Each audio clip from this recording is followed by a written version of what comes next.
Alam mo ba na ang waling-waling ay tinatawag na Queen of Philippine Orchids at itinuturing na isa sa pinakamagandang orkidya sa buong mundo?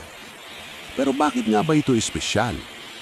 Ang waling-waling, na ang siyentipikong pangalan ay Vanda sanderiana, ay matatagpuan lamang sa Mindanao, lalo na sa mga kagubatan ng Davao, Cotabato at Zamboanga.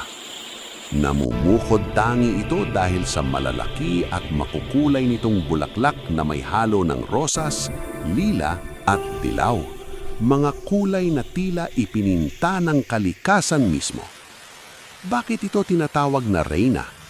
Dahil hindi lang ito bihira, kundi ito rin ay simbolo ng karangyaan, kagandahan at pambansang yaman ng Pilipinas. Noon, ipinagbabawal pa itong kunin sa kagubatan dahil sa sobrang pagkalipol nito. Ngayon, sa pamamagitan ng tamang pag-aalaga at pagpaparami sa orchid farms, ang waling-waling ay muling binibigyang buhay. Hindi ba't kahanga-hanga na ang isang bulaklak ay kayang kumatawan sa buong bansa? Tara, samahan niyo akong tuklasin ang mga bagay-bagay na kakaiba.